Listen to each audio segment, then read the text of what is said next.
안녕하세요. 금요사건 파일 디바제식합니다.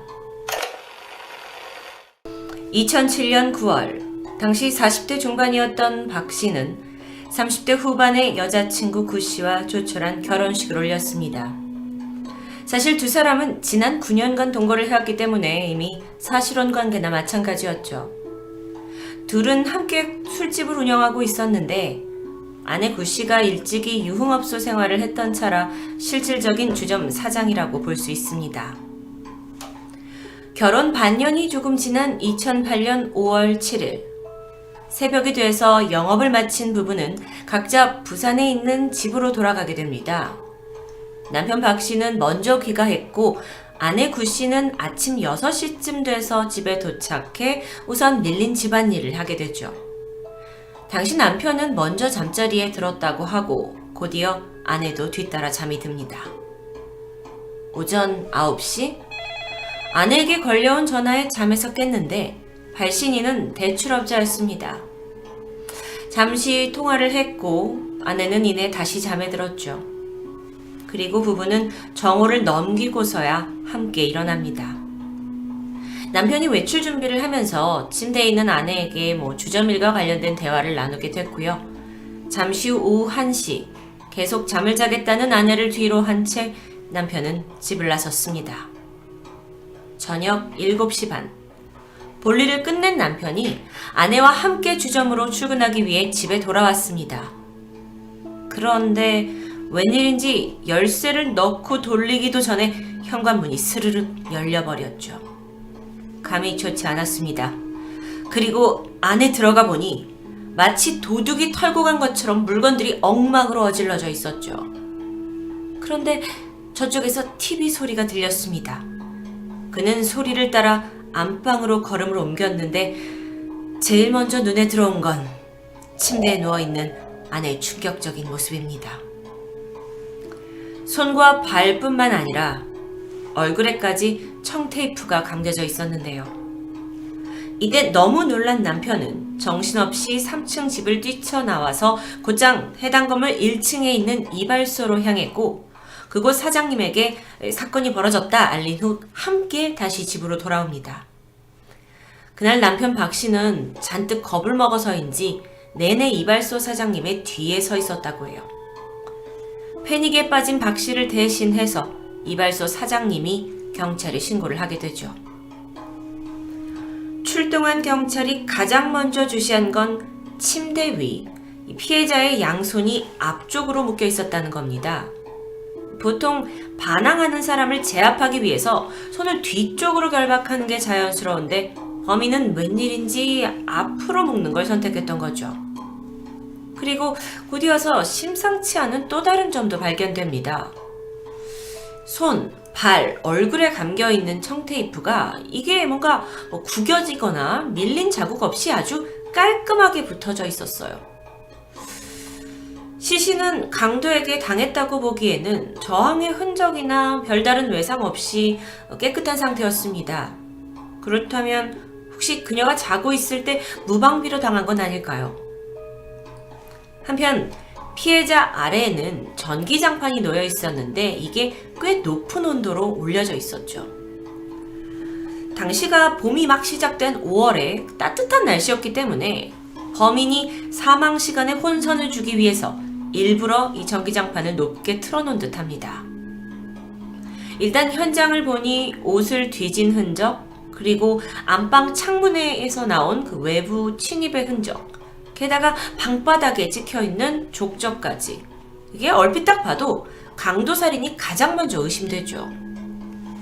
그런데 수많은 현장을 봐왔던 베테랑 형사들에겐 이게 묘하게 부자연스러웠습니다. 일단 막상 범인은 금품이 있을 만한 진열장 같은 곳은 뒤진 흔적이 없어요. 애꿎은 옷하고 가구 서랍만 잔뜩 꺼내놨죠. 실제로 사라진 금품도 없습니다.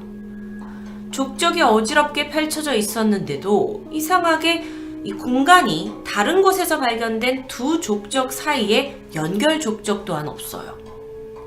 그러던 중 피해자의 부검 결과가 나왔습니다. 사인은 비구폐쇄성 질식사. 자, 이 결과가 왜 그녀의 손이 앞쪽으로 묶여 있었는지 설명할 수 있습니다. 어쩌면 범인이 쿠션이나 베개로 먼저 질식사를 시킨 후에 죽음을 확인하고 청테이프로 얼굴과 손발을 감았다고 볼 수 있는 거죠. 그럼 청테이프에 혹시 뭔가 결정적인 단서가 있지 않을까? 분석 결과 지문은 없었고 장갑을 낀 장갑품만 발견됩니다. 이후 경찰은 다시 사건으로 눈을 돌렸습니다. 먼저 이 발자국. 범인을 보면 이 어떠한 흔적도 결코 남기지 않을 만큼 치밀했어요. 근데 모순적이게도 이 족적만큼은 여기저기 선명하게 남아 있습니다. 특히나 대부분의 족적이 안방과 연결된 외부 베란다 출입구에서 발견됐죠. 그 중에서도 안방 창문가에 있는 이 오디오 스피커 위에 있는 발자국이 특이합니다. 파우더 화장품 가루가 묻은 발자국이 방 안쪽을 향하고 있어요. 그러니까 파우더도 묻어있고 이게 안쪽으로 가고 있는 방향이죠. 이상하지 않은가요? 화장품 가루는 분명히 이 집에 들어와서 방바닥에서 묻었을 확률이 높은데 왜 이게 밖으로 향하는 게 아니라 안쪽으로 향해 있었을까요? 모순적입니다. 족적을 살펴보니까 마모가 거의 없는 새운동화였습니다. 나이가 좀 있는 분들이 등산용이나 작업용으로 애용하는 제품, 중국산이라 저렴하고 흔한 제품이었기 때문에 이 신발 종류만으로 특정하는 건 불가능했죠. 자, 그런데 지금 여러 가지 정황상 범인이 치밀하게 이 현장을 조작했다면 그런 의미에서 그가 일부러 흔한 신발을 신었을 수도 있습니다.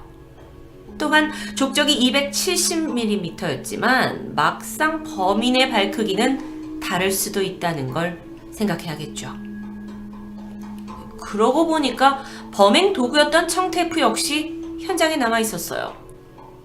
이 해당 브랜드를 조사해보니 근처 문구점에서만 판매하고 있었는데 그렇다면 이걸 실마리로 잡을 수 있을 것 같았지만 문구점 CCTV가 그 청테이프가 있는 지역이 또 하필 사각지대였습니다. 그래서 안타깝게 추적에 실패하게 되죠. 다음으로 경찰은 이 건물의 구조에 주목했습니다. 범인이 열려있던 안방 베란다 창문으로 침입을 한 것처럼 보였죠. 근데 이게 구조상 절대 쉬운 일이 아니에요. 특히나 피해자 집은 다세대 주택가에 있어서 아니 벌건 대낮에 누가 3층 베란다를 넘고 있다면 쉽게 눈에 띄었을 겁니다. 결정적으로 그 창문에 방한 비닐이 찢겨져 있었는데 심층적으로 조사를 해보니까 이게 또 밖에서 찢긴 게 아니라 안에서 찢겼다고 분석돼요. 이게 안에서 찢길 이유가 없죠. 그러면 종합적으로 봤을 때 범인은 피해자를 살해한 뒤에 이 모든 상황이 강도가 든 것처럼 현장을 이리저리 위장한 것으로 추정됩니다. 게다가 얼마 후에 이 가설을 뒷받칠 만한 또 다른 사실도 드러나죠. 바로 방바닥에 뿌려져 있던 그 파우더 화장품 가루.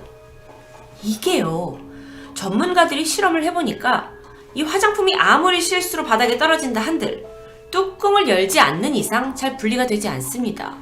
근데 어떻게 그 가루를 밟고 족적을 남겼느냐는 거예요.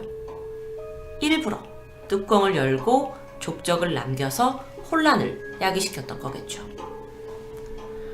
자, 그렇다면 현장을 떠나서 범인이 진짜 노린 건 무엇이었을까요? 이 피해자의 집안에는 독촉 고지서들이 쌓여있을 정도로 이 부부의 그 경제 사정은 그렇게 좋지 못했다고 합니다. 성폭행의 흔적도 발견되지 않았죠. 그렇다면 결국 그녀를 간절히 죽이고 싶었다는 살해 동기로 이어지게 되는데 도대체 누가 그렇게 죽이고 싶은 걸까요? 이 과정에서 사건 당일 주변인들의 증언이 수집됐습니다.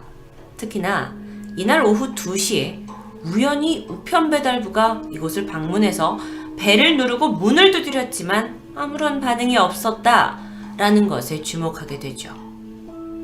피해자의 남편이 그날 오후 1시에 집을 나섰다고 했고 그때까지만 하더라도 아내와 대화를 나눴다고 했죠. 이게 사실이라면 범인은 1시와 2시 사이에 범행을 저지른 것으로 추정됩니다. 그런데 이때 경찰이 아내 구 씨의 핸드폰 통화 내역에서 무언가를 발견해요. 그날 오후 12시 37분과 42분 지인에게 걸려온 부재중 전화. 구 씨는 왜 그 전화를 받지 못했던 걸까요? 그때까지 살아있던 게 아닌 건 아닐까요? 자, 이 정황을 봤을 때 1시까지 아내에게 아무 일도 없었다라는 남편의 증언은 신빙성을 잃게 됩니다. 자, 여기서 잠깐만요. 범인이 창문을 통해 침입했다는 게 위장한 거라면 범인은 문을 열고 들어왔겠죠. 전문가는 피해자가 입은 복장이 굉장히 편안한 차림이었다 라는 거를 토대로 스스럼 없이 범인에게 문을 열어주고 또 흐트러진 모습을 보여줄 만큼 가까운 사이였을 거다라고 결론 내렸습니다. 무엇보다도 이 집에는 평소에도 좀 시끄럽게 짖는 강아지가 3마리나 있었어요. 근데 사건 당일에는 아무런 소리를 내지 않았죠. 전문가들은 피해자의 발견 상태가 단정하고 정돈된 모습에도 집중했습니다. 그리고 면식범이 아니라면 굳이 범인이 청테이프로 얼굴을 이렇게 가려놓는 행동이 할 필요가 없는 거라고 분석했죠. 어쩌면 범인은 그렇게 청테이프로 해놓음으로써 뭔가 쾌감의 심리를 느꼈거나 또는 죄책감을 덮으려고 하는 심리였을 수도 있습니다. 여러분, 이렇게 범인의 윤곽이 면식범 쪽으로 기울게 되면서 지금 여러분의 머릿속에도 한 명이 의심받을 만한 인물로 떠오르죠. 바로 남편 박 씨입니다. 일단 남편의 증언이 신빙성이 없어요. 1시까지 정말 아내와 대화를 한 게 맞느냐. 그리고 휴대폰 기록도 있었고요. 게다가 현장에 남겨진 족적이 위장이다 라는 전제하에 남편의 발이 일반 성인 남성들보다 훨씬 작은 250이었다는 것도 주목할 만합니다. 그러니까 만약에 남편이 250 신발을 신고 족적이 찍혀 있었다면 아니면 작은 족적이를 발견됐다면 이건 너무도 빠르게 용의자 선별이 가능하니까요. 그래서 경찰은 남편이 아내를 죽일 만한 동기가 있었는지 조사를 시작했죠.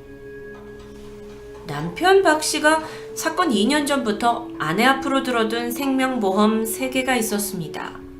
또 결정적으로 아내 명의로 사채를 쓰고 있었죠. 실제 피해자 구 씨는 그 사건이 있기 전날 친구들한테 나 집에 가기 싫다. 4천만 원만 좀 빌려달라 하면서 생활의 어려움을 토로했다고 합니다. 또한 구 씨가요, 신용불량자인 남편 박 씨를 만나면서부터 적지 않은 빚을 진 것도 확인됩니다. 게다가 사건 당일 아내의 사망을 확인한 남편이 보험회사에 전화를 거는 걸 들었다는 주민의 증언까지 나오게 되죠. 자, 모든 게 남편을 지목하는 듯 했지만 조금 더 알아볼게요.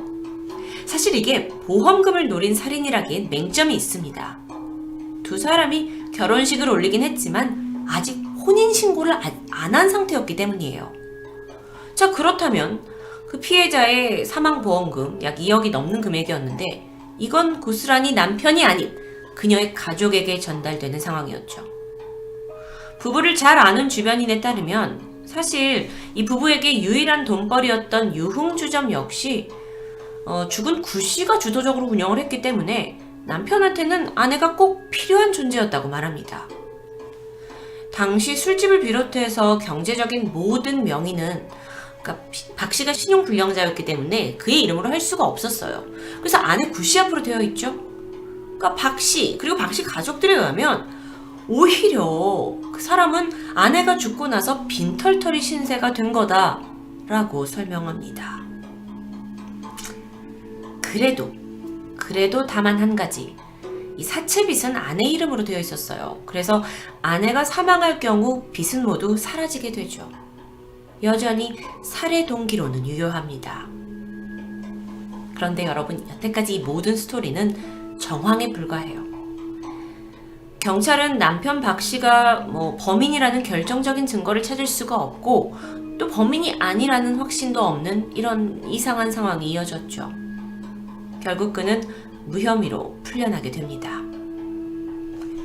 이후 박 씨는 원양어선을 타고 외국으로 떠났다고 합니다. 피해자 구 씨의 가족도 예정대로 거액의 보험금을 수령했고 해외로 떠났다고 알려져 있죠.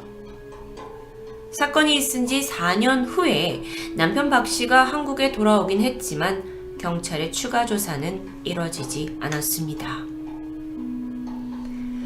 피해자 구 씨는 생전 누군가에게 원한을 살 만한 일을 전혀 하는 사람이 아니었다고 합니다. 그러다 보니 딱히 살해 동기가 있을 만한 용의선상에 둘 사람이 오직 남편 한 사람밖에 없었죠. 이 현장에 지문 하나 없었고 머리카락 하나 없었고 게다가 지능적으로 여러 가지 모습을 위장해 놓은, 그래서 수사를 혼선에 빠뜨린 부산 청테이프 살인사건. 치밀한 수법 때문에 이 사건은 대한민국에서 대표적인 장기 미제 사건이란 오명을 달게 됩니다. 원래 2023년 내년 5월에 공소시효 만료 예정이었지만 다행히 이제 공소시효는 사라졌죠. 이 장기 미제 사건의 해결은 13년 전 그 오랜 기억을 꺼낸 누군가의 결정적인 제보가 있어야만 가능합니다. 금연사건 파일 디바제시카였습니다.